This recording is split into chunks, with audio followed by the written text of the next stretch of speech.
Hey guys, what's going on? James here, and in today's video we are on tiermaker.com. Yes, we're jumping on the bandwagon, but this is Buccaneers personalized because we are doing the top 20 Buccaneers of all time in franchise history. I'm going to try and do this kind of fast because I've already tried to do this video like 3 times, and this takes a while to make. But yeah, in today's video we're doing the top 20 Buccaneers of all time. So yeah, I hope you guys all enjoy, and I encourage all of you to do this, be it, if you're a Buccaneers content creator on Instagram, Twitter, Facebook, or YouTube. I want you guys to do this tier maker list. The link to it will be down in the description below and in the comments section as well. Do it and send it to me on Twitter, Facebook, or Instagram. All of the accounts are at MrBucsNation, so send it to me on Twitter, Instagram, or Facebook, all at MrBucsNation. But let's get into this list. First thing is first is I'm going to go through the honorable mentions real quick. So I believe this is Chitty. It's not Chitty Osmo, it's Chitty something. But yeah, Anthony McFarland, Brian Kelly. I believe this is Donnie Abraham is going to go on there. DeMar Dodson is going to go on there. Number 60, I believe, is Randy Grimes is going to go on there. I can't remember this man's name. I believe it is Cecil Johnson, Davin Joseph, Kevin House. I believe this is David Logan is going to go on there. Mark Carrier is going to go on there. Mark Cotney is going to go on there. Donald Penn is going to go in the honorable mentions list. Gregory Spires is going to go in the honorable mentions list. Number 50, who's number 50? Steve Wilson is going to go in there. Trent Dilfer is going to go in there. Vinny Testaverde is going to go in there. Jameis Winston's going to go in there. I know some people might disagree with that, but Jameis Winston, he's not there yet. He may get there eventually, but he's not there yet. I believe this is Richard Wood is going to go there. Michael Pittman's going to go there. Brad Johnson's going to go there. And Martin Gramatica is going to go there. And I believe Doug Martin as well. I think that gets rid of our honorable mentions. Then we can get into the top 20. But I know you can make some arguments for some guys like Brad Johnson, Martin Gramatica, maybe Jameis Winston as well as a couple other guys, but they're, it's just, these guys are just so freaking good that they're just going to get pushed down this list. But number 20, I actually have Warwick Dunn. Very good running back. Not the best running back in Buccaneers franchise history, at least in my opinion, but still very good running back. Had some very good years for the Buccaneers, and he was just pretty darn good running back, okay? He's the best running back the Buccaneers have had, at least in recent history, so he's number 20 here. Coming in at number 19, I believe, who did I have at number 19? I had Mike Washington. Very good cornerback back in the, mid-70s, back whenever the Buccaneers first became a team. Mike Washington was the first really good cornerback for this team. If I can find his picture, there it is. So yeah, Mike Washington, very good. 18, I have Cedric Brown, very good safety, should be in the Buccaneers Ring of Honor eventually. He was very good in the mid-70s as well. Same, pairing him up with a guy like Mike Washington, you had a very, very dangerous secondary combo there. I know it didn't win a lot of games early on, but they were still very good. They still got some very impressive numbers later on in their careers with the Tampa Bay Buccaneers. But number 17, who do I have at number 17? Let me check my list here. I have Levante David at number 17. You guys all know how good Levante David is. He's one of the best players the Buccaneers have had this past decade. He's been one of the leaders for the Buccaneers in recent history. I know some people might say I'm putting him up here a little bit prematurely, but I don't think so at all. He is, top 5 in a lot of the statistical categories of the Tampa Bay Buccaneers in terms of tackles and other statistics. So putting him at number 17 makes a lot of sense to me. And at number 16, I'm actually going to have Doug Williams. Now, I know some people might argue, well, why don't you have Brad Johnson there? Why don't you have Jameis Winston there? The reason I have Doug Williams on this list, even as high up as number 16, is because he was one of the franchise quarterbacks. Not one of, sorry, he was the first franchise quarterback for the Tampa Bay Buccaneers, okay? This guy, he should have been a career-long Buck, okay? He should have started his career with the Bucs. He should have finished his career with the Bucs. Hugh Culverhouse did not want to pay him. I know the quarterback record and the touchdown to interception ratio doesn't jump off the page and wow anybody, but he was the first guy to take the Buccaneers to the playoffs, and I think that speaks a lot, for a guy like Doug Williams, okay? Like, he was really good. John McKay pleaded with Culverhouse to keep him. Culverhouse was being a cheap guy, didn't want to keep Doug Williams, and God, I really wish he would have stayed because he later went on to win a Super Bowl with the Redskins. So that was just very, very unfortunate that he could not finish his career with the Bucs. But coming in at number 15, we have Jimmy Giles, who, again, best tight end in Buccaneers franchise history, not even close. O.J. Howard will get there eventually, but for right now, it's still Jimmy Giles, and he's in the Ring of Honor. A lot of these guys are in the Ring of Honor. Guys like Doug Williams is in the Ring of Honor. I'm sure, these guys will be in the Ring of Honor eventually, but Jimmy Giles was just such a phenomenal tight end, one of the first really great receiving threats at tight end, not just for the Buccaneers, but in the NFL in general. He was one of the first great athletic types of tight ends, and he was just great. A lot of his receiving records still stand high up in terms of just overall Buccaneers receiving records today, and he still holds pretty much all of the tight end records for the Buccaneers in terms of receiving. So Jimmy Giles, number 15. Coming in at number 14, we have Tony Mayberry, one of the first Iron Men for the Tampa Bay Buccaneers on the offensive line. Him and a guy who's later on in this list both just had phenomenal careers for the Buccaneers in the 80s and 90s. He was a beast. Tony Mayberry was a beast of a center, had a couple of Pro Bowl years for the Buccaneers, played a whole hell of a lot of games, and he was just a beast, okay? I don't think there's much more to say about Tony Mayberry. He was a very, very good center.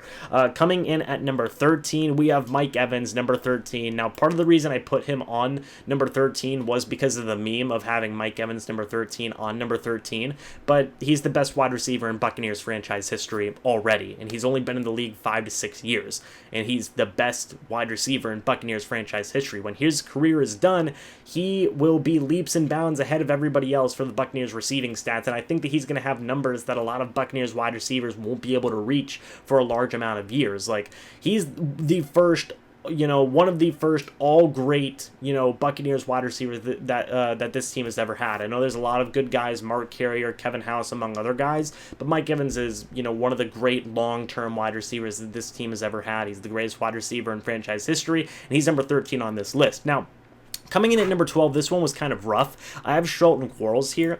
Now, the thing with Shelton Quarles is I wanted to put him a little bit higher on this list, but he just kept on getting pushed down further and further by guys who are, just flat out have more accolades and have more stats and, this, that, and the other. Quarles is still very good, and the story that he had was phenomenal, but, he just kept on getting pushed down by just overall better guys, but still very good player, still does a lot of things for the Buccaneers organization and whatnot, and the Tampa Bay community, and he was a phenomenal player and a great leader for the Buccaneers in the 90s and 2000s. At number 11, I have Mike Alstott, and I know people are going to disagree with this one, especially for how I have some people ranked later on in this list, but, Mike Alstott was a phenomenal fullback, and he has almost a lot of the Buccaneers rushing records, and he was a freaking fullback. Okay, think about that for a second. But the thing with Alstott, man, is he's so good, but much like the case of Shelton Quarles, these guys just have more accolades. And yes, Mike Alstott went to a lot of Pro Bowls. Mike Alstott had a lot of accolades as well. But, these guys just are, their stats are just way up there as well. So it's just a matter of not Mike Alstott being bad, but he's just getting pushed down a little bit further down the list. I know a lot of people would probably have him and say like number 7 or number 8, but for this list, he's number 11.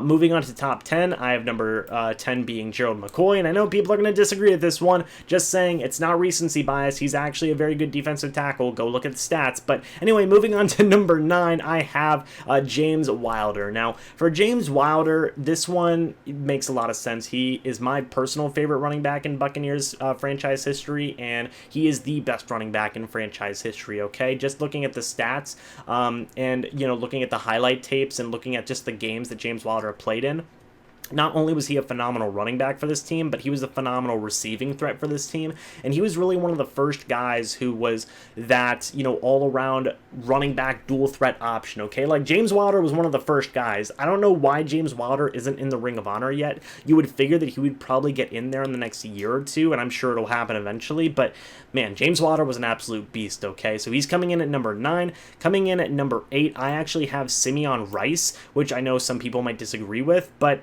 Simeon Rice, very, very good. He unfortunately did not play his entire career in Tampa Bay, but when he was with Tampa Bay, he was an absolute freak of a player, okay? It was one of the rare instances where the Buccaneers got a player in their prime, and he just absolutely blew up the stat sheet for the Bucs, helped them win a Super Bowl, and was just an overall beast of a player. So he comes in at number 8.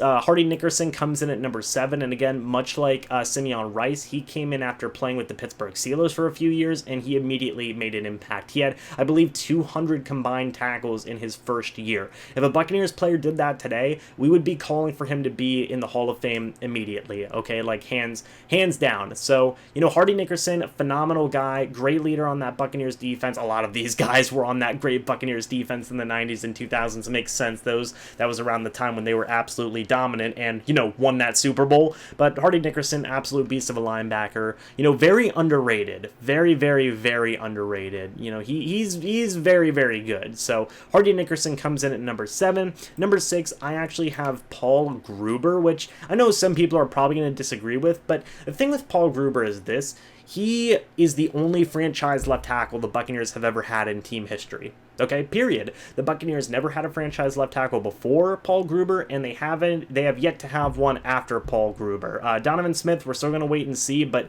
Paul Gruber was an absolute Iron Man, okay? Him and Tony Mayberry actually played very similar amounts of careers. Paul Gruber played 2 more years than Tony Mayberry, and they both retired the same exact year, which is freaking poetic because they were the 2 Iron Men, and basically the last 2, you know, stalwart pieces for the Buccaneers offensive line. So Paul Gruber, he's an Iron Man. He's in the Ring of Honor. You know, he didn't get a lot of Pro Bowls, but man, he was a beast. Okay, he was a beast of a left tackle. He had one hell of some longevity to him, and he's number 6 on this list.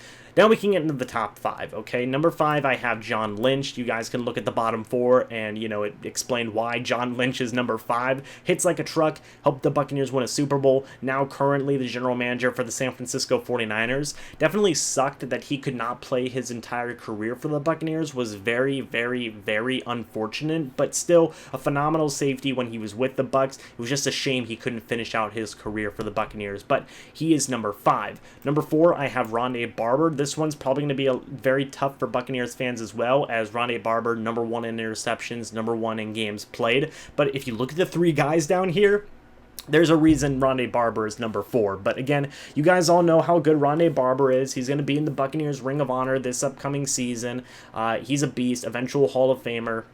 He's just phenomenal, okay? Rondé Barber is one of the best cornerbacks, not just in Buccaneers history. He is the best cornerback in Buccaneers history, but he's one of the best cornerbacks in NFL history. So Rondé Barber's a beast. Number 3, I have Warren Sapp, which is probably going to be controversial to a lot of people. A lot of people probably will put Sapp at number 2, but for me, Sapp is number 3. His numbers are good. You know, he's probably the second best Buccaneers defensive lineman in franchise history, if not the best. You know, obviously debate between him and Selman. That is a very solid debate you can make between one guy or the other, but Sapp was a beast, okay? He was a monster of a defensive lineman. It's somebody that Bucs fans have been crying to get a duplicate of Warren Sapp for so many years now, although that's pretty hard to do considering the guy's a Hall of Famer.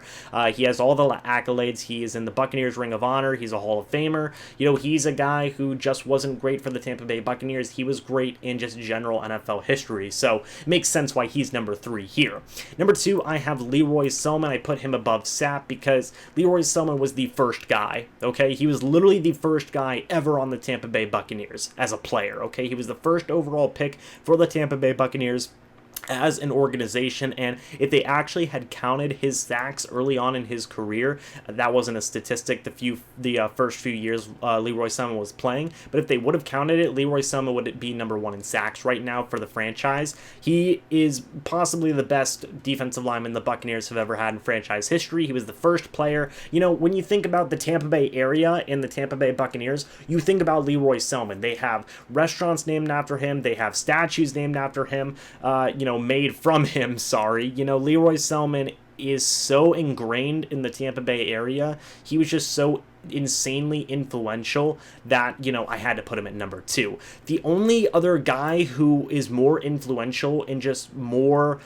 greater than Leroy Selman basically for the Tampa Bay Buccaneers history as a franchise is Derrick Brooks, and I think everybody will put Derrick Brooks at number 1, but what can you say about Derrick Brooks that hasn't already been said? Not only is Derrick Brooks the greatest player in Tampa Bay Buccaneers franchise history, he is a top 10 to top 7 linebacker in NFL history. Like, that's how good Derrick Brooks' numbers are, and he does so freaking much in the Tampa Bay area. The guy is literally so ingrained in the Tampa Bay area, so ingrained with the Tampa Bay Buccaneers. He's a beast, and that's why he's number 1, and that's, You know, that's all there is to it, guys. But let me know what you think about this list down in the comment section below. What do you agree with? What do you disagree with? I know people are probably going to disagree with the Gerald McCoy pick, but it is what it is. He's top 10. Don't even at me. But again, guys, I encourage all of you to make your own lists. I will leave a link to this tier making list in the description, at the top of the description, and in the comments section down below. Make your own top 20 Tampa Bay Buccaneers lists of all time. This is based off my template. I created this entire thing, and send it to me on Twitter, Facebook, and Instagram, all at MrBucsNation. I want to see your guys' top 20 Tampa Bay Buccaneers lists of all time. And if you have any players that you want me to add in, also message me that with your list as well so I can update it and add the players in. But anyway, guys, thank you so much for watching this video. I hope y'all enjoyed. But until the next video and the next live stream, I will see you in the next one. But until then, and as always, guys, goodbye for now, and go Bucs.